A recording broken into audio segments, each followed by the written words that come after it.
శ్రీ సాయినాథాయ నమః. శ్రీ సాయి సచ్చరిత్రము 2వ అధ్యాయం.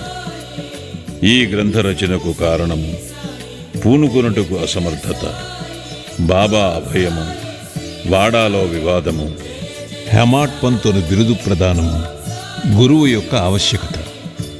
ఈ గ్రంథ రచనకు ముఖ్య కారణము మొదటి అధ్యాయములో గోధుమలు విసరి ఆ పిండిని ఊరు బయట చల్లి కలరాజాడ్యమును తరిమివేసిన బాబా వింతచర్యను వర్ణించితిని.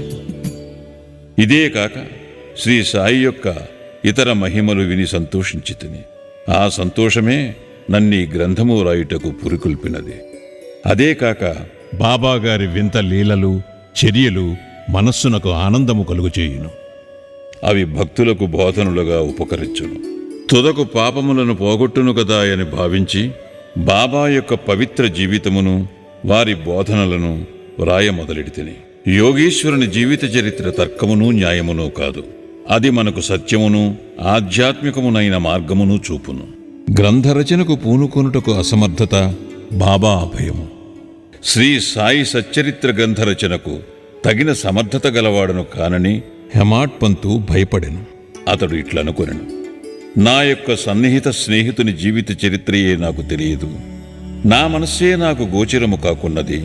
ఇట్టి స్థితిలో ఒక యోగీశ్వరుని చరిత్రను నేనెట్లు రాయగలుగుదును?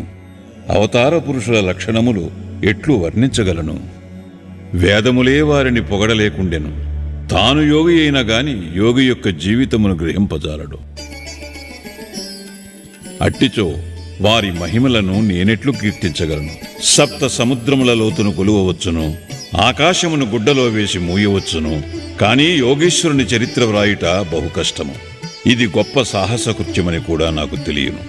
అందువలన నలుగురిలో నవ్వులు పాలగుదునేమోనని భయపడి శ్రీ సాయీశ్వరుని అనుగ్రహము కొరకు ప్రార్థించాను. మహారాష్ట్ర దేశములోని ప్రథమ కవియు యోగీశ్వరుడు నగు జ్ఞానేశ్వర మహారాజు యోగుల చరిత్ర వ్రాసిన వారిని భగవంతుడు ప్రేమించునని చెప్పియున్నారు. ఏ భక్తులు యోగుల చరిత్రలను వ్రాయ కుతూహలపడెదరో వారి కోరికలు నెరవేరునట్లు, వారి గ్రంథములు కొనసాగునట్లు చేయుటకు యోగులు అనేక మార్గములను అవలంబించెదరు. యోగులే అట్టి పనికి ప్రేరేపింతురు.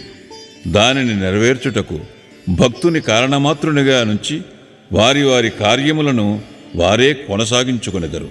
1700 శక సంవత్సరములో మహీపతి పండితుడు యోగీశ్వరుల చరిత్రలను వ్రాయుటకు కాంక్షించెను. యోగులు అతనిని ప్రోత్సహించి ఆ కార్యమును కొనసాగించిరి. అట్లే 1800 శక సంవత్సరములో దాసగణ యొక్క సేవను ఆమోదించిరి. మహీపతి 4 గ్రంథములను వ్రాసెను. అవి భక్త విజయము, సంత విజయము, భక్త లీలామృతము, సంత లీలామృతము అనున్నవి.